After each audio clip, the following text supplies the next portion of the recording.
If there is one valid criticism you could make of this channel, that is that I am a platinum plumper. Actually, let me correct that. I'm a platinum pumper because I feel that platinum is greatly undervalued, even more undervalued than silver. Although it's been very difficult to predict where the prices are going to go for the metal. But I am bullish on platinum yet to this day. I'm going to explain why in this video as we explore.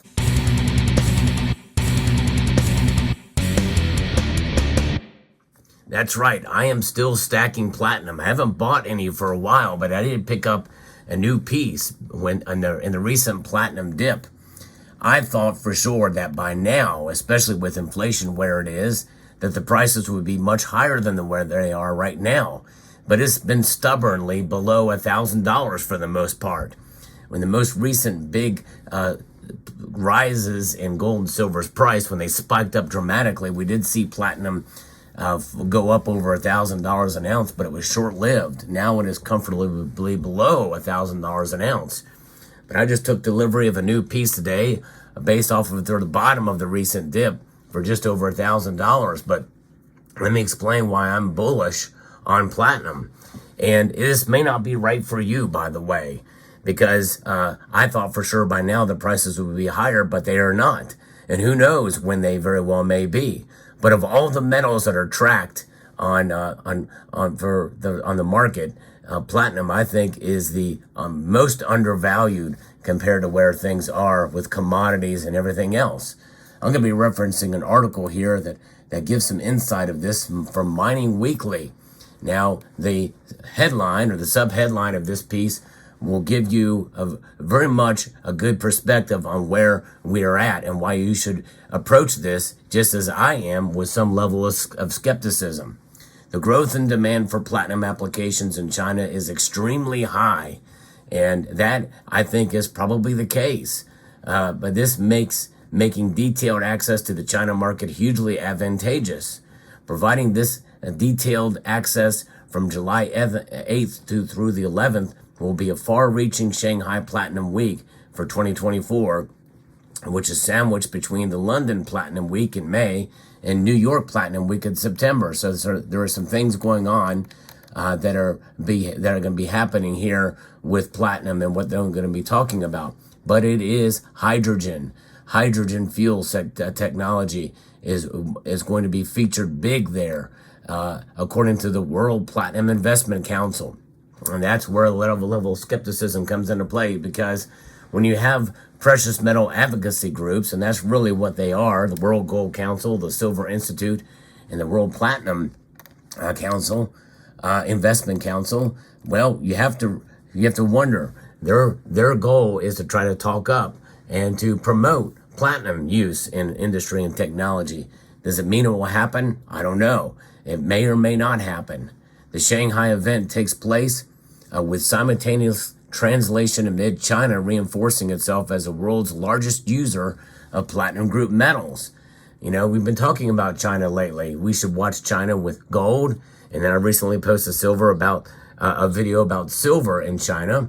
A video about silver where the demand is great and there's a bit of a short squeeze happening there. But now with platinum is now the metal we're talking about now in China. A crucial event will unfold for the fourth time in an emerging new era where vehicle manufacture in China is increasing beyond that of the United States, making the Asian countries' market extremely important from a palladium, platinum, and even rhodium perspective, according to the World Platinum Investment Council. The CEO, Trevor Raymond, noted in a Zoom interview with Mining Weekly.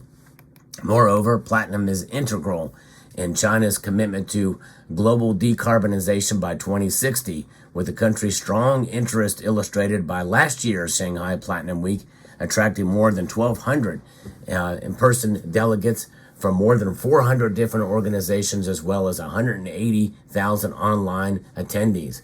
Although the second week of July is still some ways off, confirmed attendees include the likes of Anglo American, Northern Platinum, the Bank of Montreal, the Chicago Mercantile Exchange, and Japan's JPX, with Guangzhou Futures Exchange, and many financial recycling and industrial organizations within China indicating their intention to be there. So this is going to be a big deal. And I think they are all anticipating that there's more to this than just the hype behind it. And again, we cannot underestimate hype as well. And how soon this will take place or actually be effective, we don't know. I'm seeing more and more auto manufacturers allude to and even offer hydrogen fuel cell vehicles. So this very well could be an emerging technology. And that means that platinum and palladium, especially platinum, will be featured and will be necessary for this. Even ahead of the agenda being finalized, it is already patently clear that hydrogen is going to be the big feature across the conference, along with growing use of PGMs in the semiconductor industry, as well as the extended range electric vehicle segment.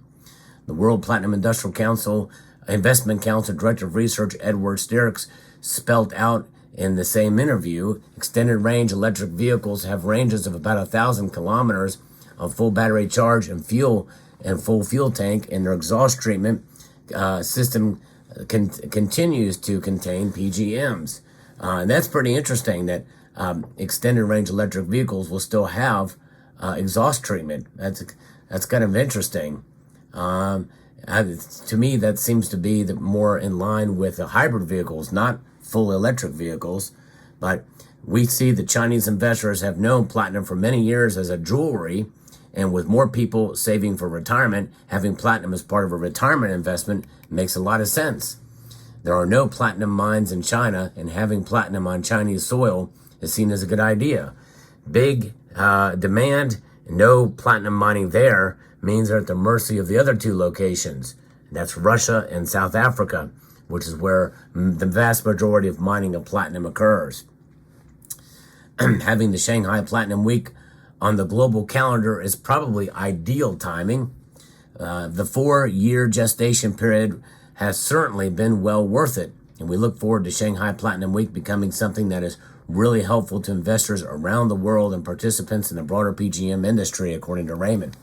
Following the Investment Platinum Week, international participants will be taken to meet a number of the hydrogen-related companies in the Shanghai region, and they will also be given an opportunity to meet and converse with Chinese policymakers.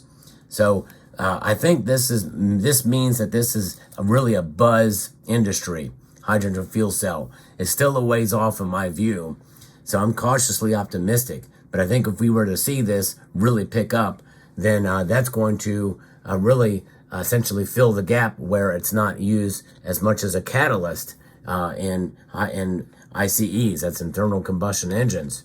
And so I think that's why I'm bullish on platinum, but it still may take a few years for the demand to really reach a point where it's going to have a dramatic impact on prices. I say that cautiously because, I would have thought by now, just by pure the rarity of the metal, it's up to 30 times more rare than gold, that I would do much better now. So let's see what I got, what I purchased. By the way, before I show you what I purchased, if you enjoyed content like this where I bring you the latest news in the world of precious metals, including platinum and palladium, I've also done videos on rhodium and even other metals, other exotic metals. I hope you will consider subscribing to the channel if you haven't done so already, and also press that thumbs up button down below if you find value in the content I provide here. So what did I get? Yes, I got a platinum PAMP bar. Very first time having one of these. Now this completes the collection of all of the metals in the PAMP Suisse bar form here, except for rhodium. I missed the opportunity to get that one when rhodium was starting to climb back up again. I would love to have that to really complete the collection, but the 4 precious metals that are most commonly tracked are gold, silver, platinum, and palladium. I already have palladium bars, but do not have a platinum for a PAMP Suisse. So this adds to that. 1 full ounce, got this thing for just over $1,000 on the dip. In my view, anything under $1,000 for platinum or right around there is a steal. But I've been saying that for quite some time, and it really has not panned out to be much of a mover in the markets, and platinum has not. And so it's long overdue for it, and who knows when it will occur. But I like to that's one of the things about platinum is that it is a fringe precious metal, very hard to predict where the price is going to go. The market is fickle, that's for sure. And many people feel that platinum is just not for them. Gold and silver are the mainstays, which I can certainly understand that. And I've been buying a little bit less of it, but I am adding this one other extra ounce to the stack, precisely because I still am bullish on it. And also just because I'm not buying, gold's just pretty high right now. And I need to save up money for other things, other commitments and the like right now anyway. So I decided to satisfy that need for platinum, or not need, but want for platinum right now with the purchase of this bar. So we'll see how it pans out. But it could be that platinum falls from here, but who knows? Right now it's trading, right about $957. And it's up a bit today. It's actually up fairly substantially today. So who knows where it's going to go by the end of the week or next year or what have you. But to add a little platinum to the stack is always a good thing, no matter what the price does in my view. But it is not for everyone, and I certainly understand that.